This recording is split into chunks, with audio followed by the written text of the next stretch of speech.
Credit union leaders, welcome to the show. These are today's topics. Credit union growth. We all want it, but how do you grow efficiently and responsibly for long-term success? We talk about the biggest changes in the way credit union leaders manage their balance sheets in the post-COVID economy. We're talking about the rise in employee distrust and what you can do to rebuild the trust of your team.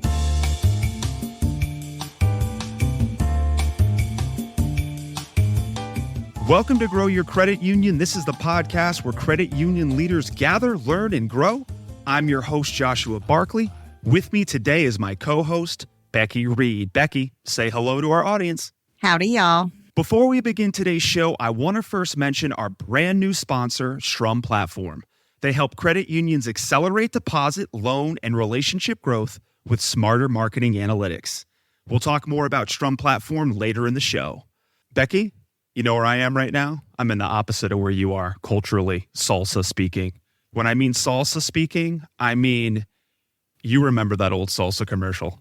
Yes. How does it go? It says, where do you get your salsa? New York City. New York City, Becky. I am recording out of Central Park West. I'm getting the full inflation experience. I'm on tour. Inflation Hardcore 2024. If you want to experience inflation at a level 10 and you're not already, head on over to New York City and you can spend $16 on a beer.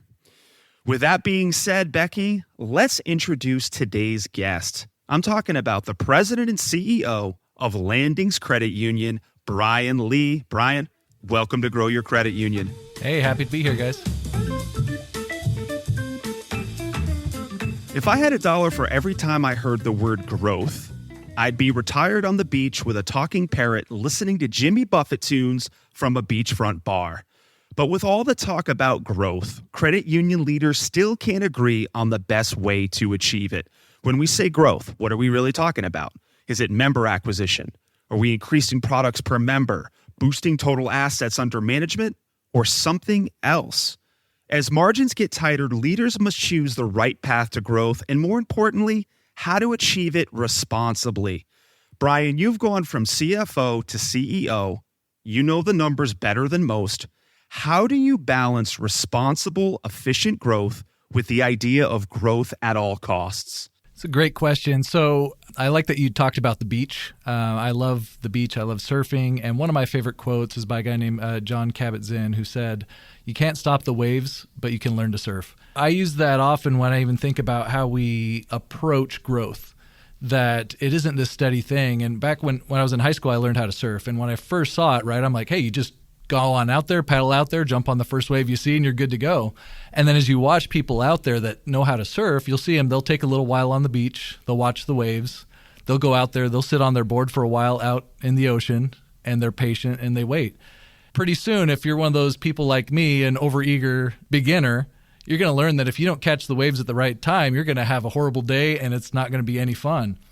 I think it's similar when we approach how we grow. I try to take what the economy is giving us. I try to take what our community is giving us, what our membership at times. There's not this linear growth pattern that we can go at, and we can't always just assume, hey, we're going to go at 10% growth in loans and deposits and everything all of the time. And so sometimes you have to understand, hey, there's even different days, different months are different. And so as we learn to be a little patient, as we learn to kind of sit back and say, hey, when are those right times to grow? When are those right times to do certain specials? When are the right times for deposits, for loans? There's a lot of patience that goes in it. It's not a sprint. It's not even a marathon that has this endpoint. You know, we have 70 years of history behind us. I'm not looking to say, hey, I just want to grow this in the next 10 years and move on. I want to say, hey, this is just an endless opportunity to continue growth. And so without an endpoint, just saying, hey, take every day or every month we're given, every year as its new thing. I love the surfing analogy. You're talking about picking your spots, not forcing anything. It's almost like a Zen-like approach to growth where when the opportunity arises, seize it, but don't just mindlessly chase it. Becky, what is your philosophy around efficient growth? You said a couple of things, both of you, that I'm going to double down on a little bit. And you mentioned, Josh, acting like it was 2019, pre-COVID. And for any of us who've been through that change from 2019 to 2020, everything that most leaders knew about managing a balance sheet went out the window when COVID happened and interest rates started increasing. We had been living in a artificially low interest rate environment for almost 2 decades. Most leaders of credit unions knew absolutely nothing about an interest rate environment that was sub 1%. What I saw when interest rates started increasing was your general ALM 101, people were not acting like they understood what to do in a rising rate environment. They didn't increase their loan rates quick enough, and they had to increase their deposit rates super fast because deposits were running out because of the competitive nature of increasing rates. That helped me understand that we had a problem in our industry, that most leaders, whether they be a CFO, whether they be a CEO, most of your C-suite folks cut their teeth on a 1/4 point interest rate from the Fed. What you do in a 1/4 point interest rate environment and what you do in a 5% interest rate environment is not at all the same. And it went from a 1/4 point to 5% in like 3 months. I mean, it was just unprecedented. And so it was really scary. But when you talk about growth can be anything you want. You mentioned, is it members? Is it asset size? Is it loans? Is it deposits? Is it what is it? Is it number of branches? What is it? You have to make sure that the board and the C-suite are aligned on what that means. It is very dangerous, in my opinion, to incent executive, a CEO in particular, but to incent any executive on a blanket growth statement. So you say you get a bonus if you grow the credit union. Well, what exactly does that mean? Well, it means deposits. Well, I can tell you that as a CEO, there is a lever that I can pull that's going to grow deposits tomorrow.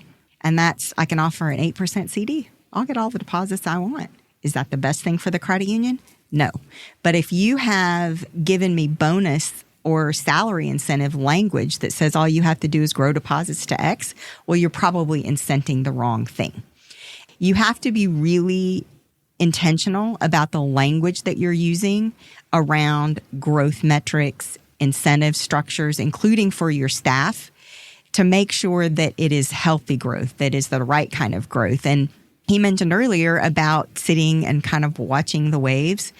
Well, I think that that's important. Let's look at what the lay of the land is. Let's do something and see what that impacts on our balance sheet and our P&L and figure out if that's the right thing to do. And if it's not, we need to pull another lever. So I think it's important when you're thinking about growth, and everybody's talking about growth right now, right? We all have to grow. But make sure it's balanced and intentional growth. Yeah, Becky, you bring up a good point. Both of you obviously bring up great points about trying to wait for the wave. But my question for you, Brian, is how do you go about managing expectations so that the board does understand, look, there aren't any waves right now. Like, this isn't going to be some parabolic growth. I know you want it. I know you fantasize about it. So how do you manage the expectations so that you do have the opportunity to wait for the right wave? I think there's an understanding, and I talk to my board a lot about it, that this is a very long-term play, that the health of the credit union is overall the most important. And even those discussions, like you mentioned, incentives. I've pushed back on certain incentives, say, hey, I don't want to be incented on this because, yeah, if you want loan growth, I can go get loan growth tomorrow. I can buy some participations. I can crank up indirect lending. I can do stuff. It doesn't mean it's right for the credit union. And I think you see this in overall financials sometimes of certain credit unions or banks. You can see where the wrong behavior is incentivized and it puts the credit union in a bad situation. Then we start wondering why we see mergers and horrible endings for credit unions that should be able to last for a long time. And so I think it starts with that, is saying it's understanding between the board and the executive. And every credit union's different, right? There's going to be credit unions that grow at different rates, have different fields of membership. This is just something I believe in. My board has agreed with me on, and they don't push me when I say, hey, you know what? We're going to slow down loans for the next 6 months because I don't want to be in a position where I'm borrowing a ton of money or overpaying for deposits, or it puts us in a position that now we're stuck and we can't make the right decision when rates go down or whatever that next thing is, that we don't want to be stuck in a spot just because we've been forced to grow in whatever area. Given the current climate of inflation and fluctuating interest rates, many credit union leaders face significant pressure to manage their balance sheets more efficiently. Brian, you've seen how economic volatility can challenge a credit union's balance sheet. You assumed the role of CEO in January 2020, just before the pandemic. Fast forward to today, and the pace of change has only accelerated in both the economy and technology. So my question for you, Brian, is in your time as CEO, how have you had to adjust your approach to managing the balance sheet?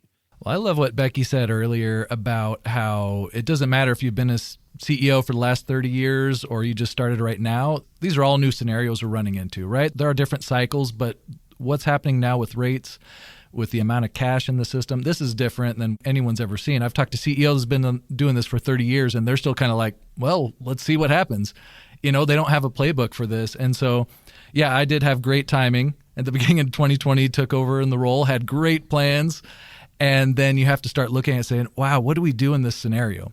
And can we put ourselves in a situation where we're not losing in any one scenario? And I try to look at it like that. I plan ahead with looking at the balance sheet and say, okay, what are all these scenarios that can happen if rates move up? And a lot of times, and even from the regulatory side, we're kind of forced to look at rates moving up. But now we're looking at, hey, what happens when rates move down? And so if we can play with all these scenarios and say, man, in any scenario, I don't want to lose big. If I can lose less in most of these scenarios, and maybe I'm not hitting the big home run, but I'm steadily growing, I'm steadily achieving whatever our success metrics are, and I'm not losing big in any area, then I'm comfortable with that. And I've set up this balance sheet where, hey, we're managing risk, we're taking chances where we can, and then we're looking to the future to say, okay, when that next thing happens, when rates move down, are we then positioned to say, hey, we can still pay the bills and we don't have to do these big cuts or we don't have to do these big adjustments because we're set up, whether rates are high or low, we have our margins, we have our ability to take care of our members and our community and all those things that are important to us. Becky, what were some of the biggest things that you saw during your time in terms of changes when it comes to balance sheet management? I think that the interesting thing that I've seen during my tenure in the credit union space is the data modeling that he's talking about. Brian mentioned that he has a model that he can kind of go in and pull different levers to see what's happening. And of course, AI is going to be able to do some predictive modeling. And you can already buy software programs that do that, but AI is going to make that exponentially faster and more real time, looking at, today's data and projecting out. The challenge that we had and have had in the industry is we're always looking in the rearview mirror. We're always focused on what happened last month, what happened last quarter. I mean, for goodness sakes, our call report data, the peer analysis data doesn't even come out till the end of the quarter following when the data was available. And so we're still, as an industry, focused on the past. And I think it's really important to start using these models and the things that are available to us now to start looking at, okay, if I do this, if I raise this interest rate a little bit, or I lower this one a little bit, or I maybe put a little more into loans, a little less into investments, or whatever that mix is. And that can help you decide what to do because you're looking at different paths. That just wasn't available 10 or 15 years ago, not without spending exorbitant amounts of money with huge data models that cost six figures. And so that I think that was the challenge that I'm noticing now looking back that we definitely had. Brian, when you're thinking about managing risk, because you mentioned, you're looking at all these different scenarios. So you mentioned the wave analogy earlier where you're looking for waves as sort of growth opportunities, but you're also looking for waves as risk. There's the risk waves, there's the growth waves. You're looking at both, right? We're just going to stick with this surfing analogy the whole episode. Why not? I'll find a way to throw it in segment number 3. But Thinking about managing risk, like has anything, you mentioned slicing and dicing the data, looking at the what ifs. You probably did that before COVID. So I guess what I'm really trying to figure out is like, what is one thing you can isolate for the audience that really where you're like, I had to really rethink the way I look at X or Y or Z?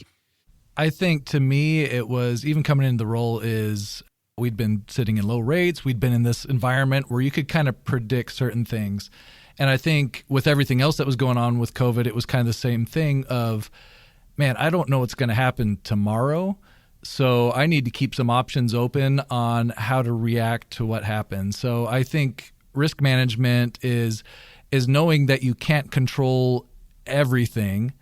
And so you have to be ready for multiple scenarios. And so, yeah, whether it's all of a sudden we went from saying, man, I've got so much liquidity, I would love for it to be gone. And then within months, people are like, oh crap, I have to borrow money. I have to do these rate specials.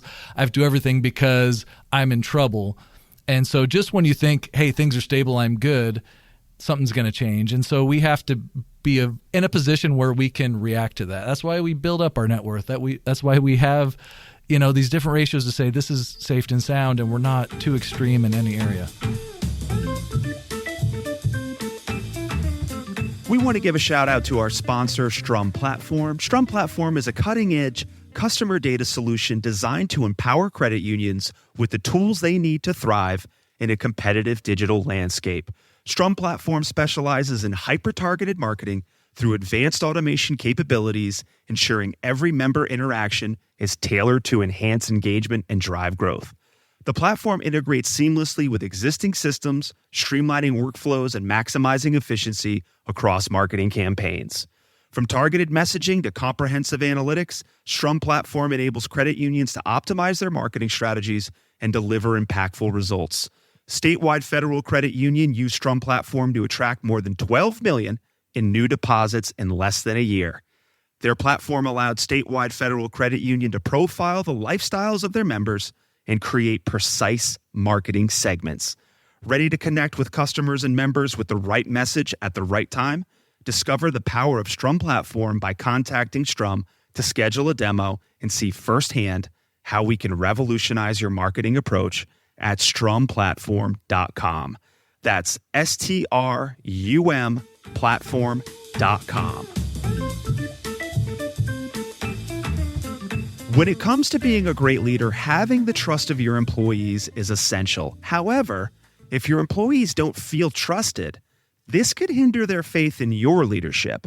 According to a PwC survey, 86% of executives say that they trust their employees. But guess what? Here's the kicker, folks. Only 60% of employees feel trusted. Brian, you've adopted a leadership philosophy around trust. You trust that your employees will make mistakes, and in some ways, you encourage it.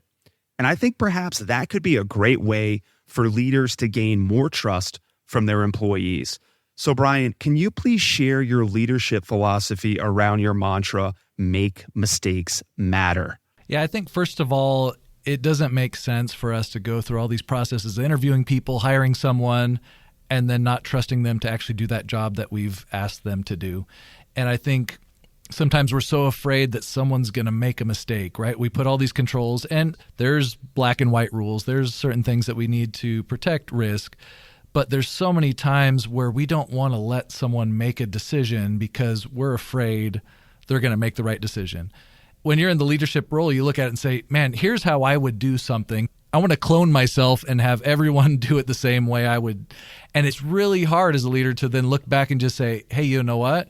If I'm very clear in what the end goal is and where we want to be, there are 100 different ways to accomplish this. And if I can allow my team to create that opportunity to learn something new and lead a new project or make difficult decisions, if we get there eventually, that's the point. And now they've learned something. The credit union's better for it. We've developed people. When you do that, you have to be ready that people are going to fail. They're going to make mistakes. And so that's why I love that that saying of make mistakes matter, because it's not this carelessness. It's not just like, hey, go start throwing water balloons at the members as they walk in. It's saying, hey, within these parameters, how do we create opportunity to learn? And when you do make a mistake, when something does go wrong, because it will, everything always fails. That's kind of how it works. And you say, what did you learn from that? And sometimes it's that individual. Sometimes it's other people on that team. I've learned some of the greatest lessons in my career by watching other people make mistakes as well. So sometimes that's good for the rest of the team around you. And so we have to be willing to do that and accept that, man, someone's going to make the wrong decision, but in the long term, we're going to be better for it because now we've all grown from this mistake. Becky, when you were leading Lone Star, how much flexibility did you give your team to fail? Meaning, when is it okay to make a mistake and when is it absolutely not okay to make a mistake? Well, we clarified that. Most of the time, if it had to do with a regulation, a law, those were the kinds of things that you really didn't have any wiggle room about, right? I mean, Reg Z is Reg Z. It's not like you can just create your own loan documents and have somebody sign on a napkin. That you just can't do that. That isn't something you can do. However, if you are trying to improve a process or you are trying to make a member happy, or if you are trying to support your coworker, then absolutely let's try new things and be innovative and make mistakes and learn from that. And one of the things that we did is we would provide an opportunity for people from all over the organization to participate in a project. Maybe we were going to research getting a new piece of software, for example, or let's say we were going to implement something new. It could be a software, it could be a platform, it could be a program, it could be a service, whatever it might be, because all people in the organization effectively are impacted by whatever it is we're doing. It doesn't matter if they're working in the back office or the front office or wherever, they're probably going to be impacted by what the credit union is doing as a whole. And so allowing people who normally wouldn't get to participate in a project like that, like let's say a member service representative, it's usually the leaders in the organization that participate in the project team and move it forward.